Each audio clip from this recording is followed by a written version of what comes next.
Good afternoon dear student. देखिए आज जो है ऑनलाइन जो आपका पढ़ाई हो रहा था विज्ञान का, उसमें थोड़ा सा प्रॉब्लम आ गया है। इसके लिए हम जो है वीडियो बना रहे हैं, ठीक है। थोड़ा बहुत इसमें समझने की कोशिश करेंगे। आप आगे जो हम पढ़ा रहे थे उस दिन जीवाणु के विषय में, सूक्ष्म जीव आप पढ़ रहे हैं, माइक्रो ऑर्गेनिज्म, इसमें हम सूक्ष्म जीव के विषय में पढ़ रहे थे उस दिन। सूक्ष्म जीव देखिए, सूक्ष्म जीव में जीवाणु के विषय में, तो जीवाणु के विषय में देखिए यहाँ लिखा है जीवाणु एक कोशिका तथा विषाणुओं से बड़ा होता है। उस दिन भी बताया गया था आपको कि विषाणु जो होते हैं सूक्ष्म जीव, वो सबसे छोटे सूक्ष्म जीव माने जाते हैं और उसको जो है हम जो है सजीव और निर्जीव के बीच की कड़ी भी कहते हैं, ठीक। तो जीवाणु जो होते हैं, ठीक, ये दूसरे प्रकार के आपके सूक्ष्म जीव है जो टेबल में आपको दिया गया है। ये एक कोशिका तथा विषाणु से बड़ा होता है, मतलब इसमें एक कोशिका पाई जाती है और विषाणु से बड़े होते हैं, ठीक है। अभी आपने देखा था कि जो विषाणु होते हैं वो अकोशिकीय होते हैं, मतलब उसमें कोई भी कोशिका नहीं पाई जाती थी, ठीक ना। अब आगे देखिए, इनको हम सूक्ष्मदर्शी की सहायता से देख सकते हैं, ठीक, जिसे केवल शक्तिशाली सूक्ष्मदर्शी की सहायता से हम देख सकते हैं। वे पौधों में वर्गीकृत किए गए हैं, ठीक। जीवाणुओं को पौधों में वर्गीकृत किया गया है। प्रत्येक चीज जिसको हम स्पर्श करते हैं, जैसे हमारी त्वचा है, ठीक है, या कोई चीज जो स्पर्श करते हैं हमारी त्वचा में, देखिए लाखों जीवाणु आपको देखने को मिलेंगे। इसको सूक्ष्मदर्शी की सहायता से देखा जाए। जीवाणु का आकार तथा आकृति में भिन्नता होती है। जो जीवाणु होते हैं आकार और आकृति में अलग अलग होते हैं, भिन्न भिन्न होते हैं। उनका आकार अभी ऊपर टेबल में आपको दिखाया गया है, कुछ चार्ट बना है। 0.2 से लेकर के 100 माइक्रोन के बीच होती है। अधिकतर जीवाणु में सीलिया कसाव, ये सब हमने कल बताया था आपको सीलिया के विषय में, जो आपको उसके शरीर के ऊपर रोए जैसे आकृति आपको दिखाई देगी। वो जीवाणु को चलने में सहायता प्रदान करते हैं, उनकी गति में सहायता करते हैं। कुछ जीवाणुओं में प्रकाश संश्लेषण की क्रिया होती है क्योंकि उनमें क्लोरोप्लास्ट पाया जाता है।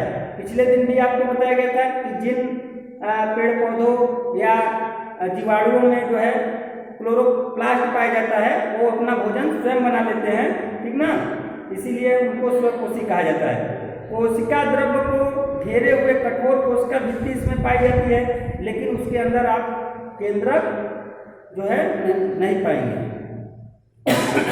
आगे देखिए, कोशिका द्रव्य में केंद्रकीय पदार्थ फैला होता है।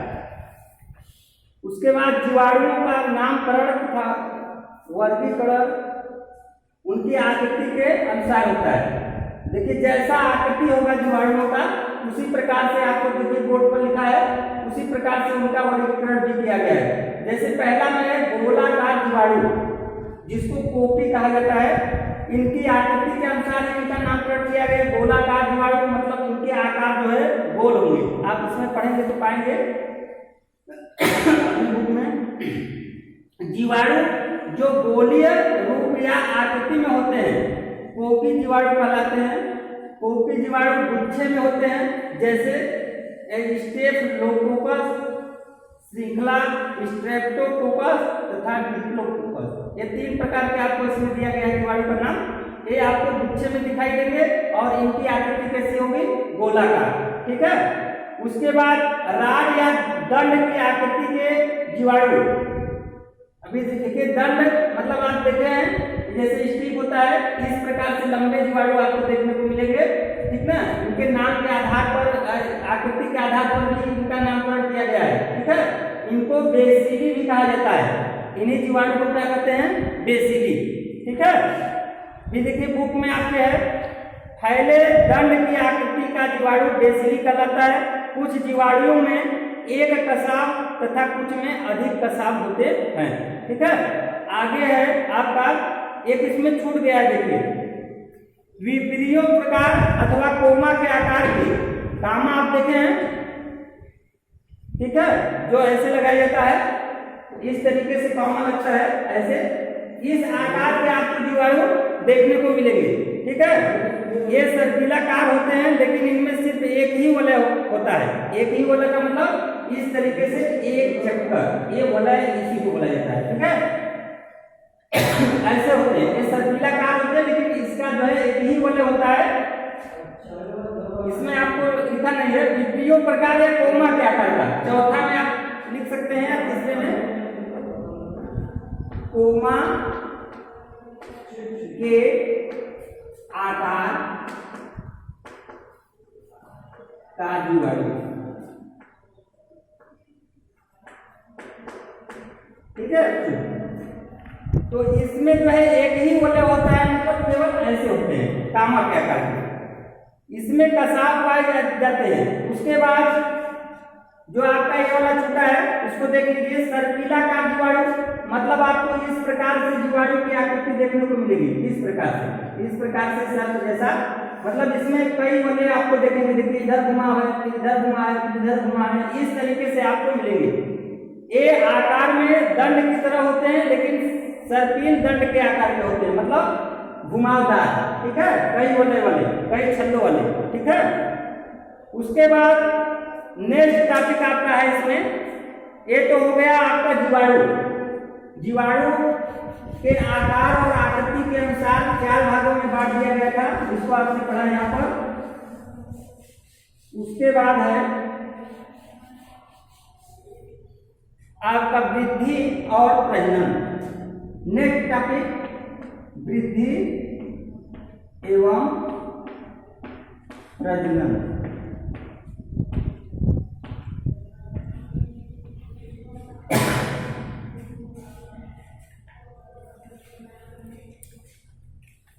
देखिए लिखा है इसमें,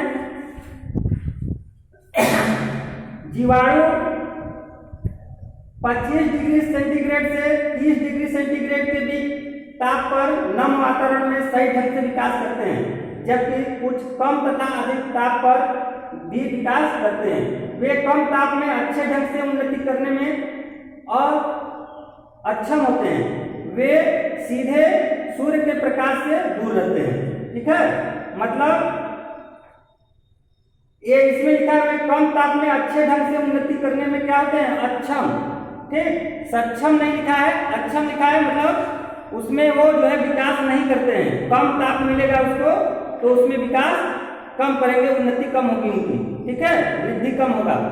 वे सीधे सूर्य के प्रकाश से दूर रहते हैं, मतलब सूर्य की रोशनी में वो नहीं आते हैं। फिर आगे लिखा है, वे जीवाणु जिनके विकास के लिए ऑक्सीजन जरूरी है वायवीय जीवाणु या एरोबिक जीवाणु कहलाते हैं। जिनको विकास करने के लिए, वृद्धि करने के लिए वायुमंडल से ऑक्सीजन की जरूरत होती है, उनको किस प्रकार के जीवाणु कहा जाता है, एरोबिक जीवाणु।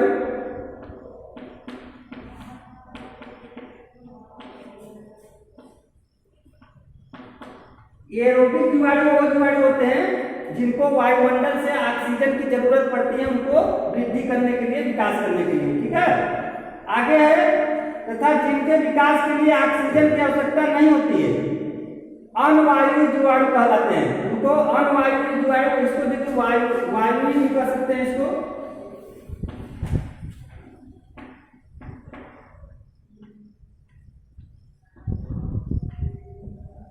वायु, इसको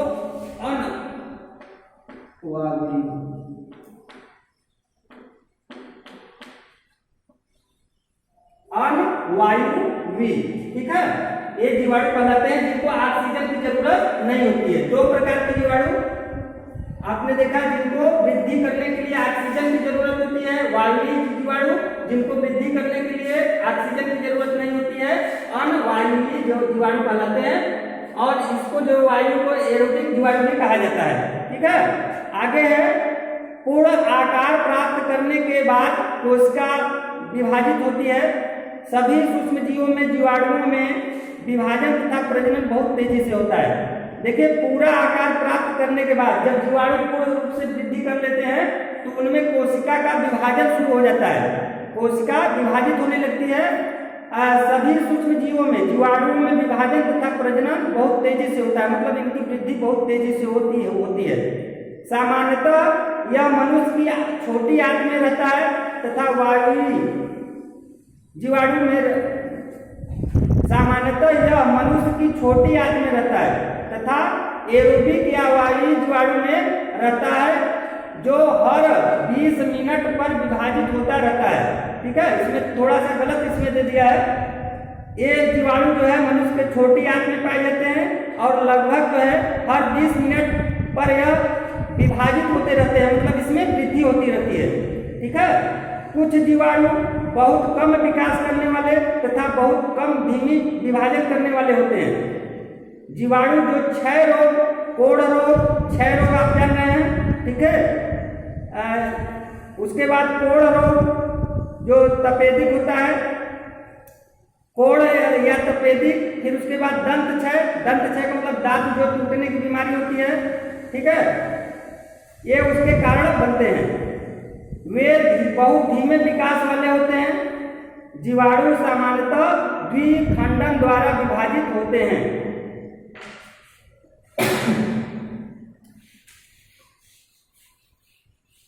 देखिए, जीवाणु का जो विभाजन होता है, अभी बताया बहुत तेजी से विकसित होने वाले, वृद्धि करने वाले जीवाणु।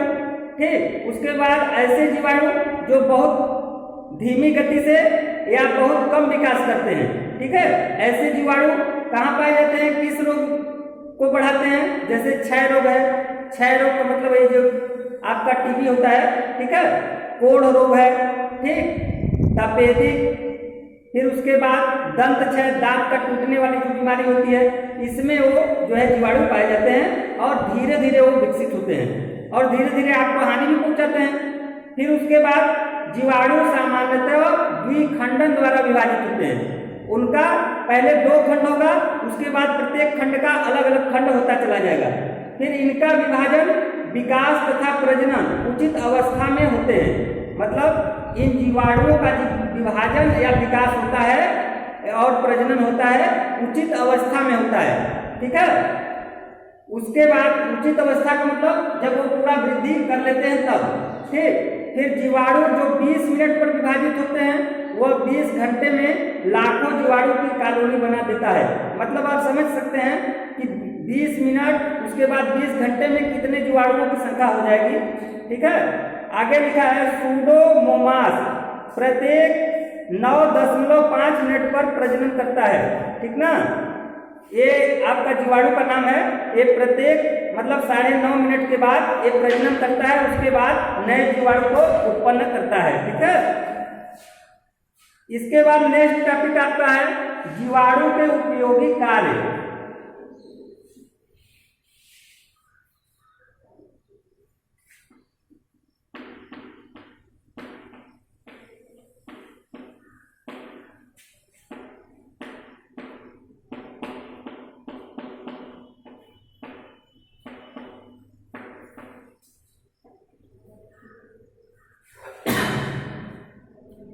जीवाणु के उपयोगी क्या क्या कार्य हैं?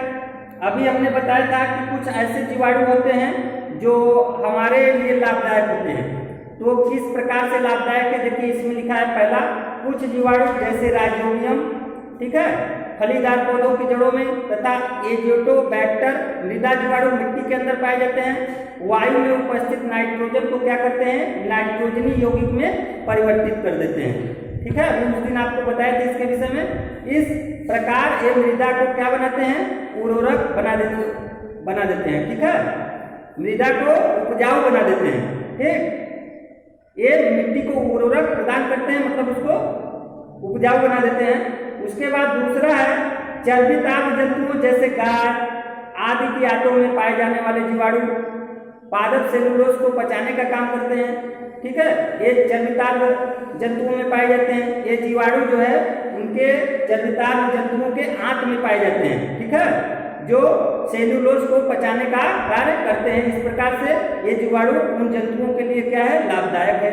उसी प्रकार आपने देखा राइजोबियम जो है वो फसलों के लिए लाभदायक है, पेड़ पौधों के लिए लाभदायक है। उससे मिट्टी उपजाऊ होती है।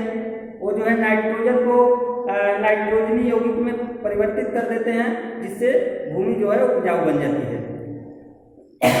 आगे है तीसरा, कुछ जीवाणु कार्बनिक तत्वों को अपघटित करके पोषण तत्व निर्मित करते हैं और हरे पौधों या पादपों के उपयोग के लिए बड़ी मात्रा में कार्बन डाइऑक्साइड गैस निर्मुक्त करते हैं। मतलब कुछ जीवाणु ऐसे पाए जाते हैं जो कार्बनिक तत्वों को अपघटित कर देते हैं और उसके पोषण के द्वारा जो तत्व निर्मित होता है, ठीक है, कार्बनिक तत्वों को मतलब खा जाते हैं और उसके बाद जो शेष अवशेष बचता है भोजन के बाद, वो हरे पौधों के उपयोग के लिए बड़ी मात्रा में CO2 गैस निर्मुक्त करते हैं। फिर चौथा है, कुछ जीवाणु चमड़े के शोधन की प्रक्रिया को बढ़ावा देते हैं। मतलब चमड़े का जो चर्म उद्योग होता है उसमें जो है कुछ जीवाणुओं का उपयोग किया जाता है, ठीक है, चर्म शोधन के लिए।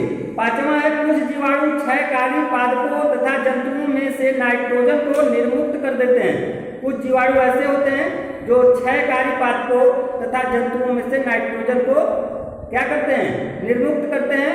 इस प्रकार नाइट्रोजन चक्र को बनाए रखते हैं। मतलब कि पेड़ पौधों में से नाइट्रोजन को निर्मुक्त करना मतलब बाहर निकालना, ठीक है। इस प्रकार से नाइट्रोजन का चक्र चलता रहता है। छठवां है, दुग्ध उत्पादों का निर्माण। जैसे दुग्ध उत्पाद, अभी उस दिन आपको बताया गया था कि दही या पनीर ये सब जो बनता है इसमें भी जीवाणुओं का मुख्य भूमिका होता है। बिना जीवाणु के जो है नहीं बनते हैं, ठीक है। सातवां है, जीवाणु फलों के रस जैसे गन्ने के रस तथा ताड़ी के रस से अपक्रिया करके सिरका या वायवीय अपक्रिया तथा शराब अवायवीय अपक्रिया बनाते हैं, ठीक है। वायवीय अपक्रिया के द्वारा ये बनता है सिरका और शराब जो है अवायवीय अपक्रिया के द्वारा बनता है। इसमें भी जीवाणु के द्वारा जो है ये सब चीज बनाया जाता है। तो ये आपने जीवाणुओं के जो है जो उपयोगी कार्य है इसको आपने पढ़ा। उसके बाद जीवाणुओं के हानिकारक भी कार्य हैं जो हमें हानि पहुंचाते हैं, उसको बच्चों मैं अगले वीडियो में आपको इसके विषय में समझाऊंगा। तब तक के लिए बाय बाय बच्चों।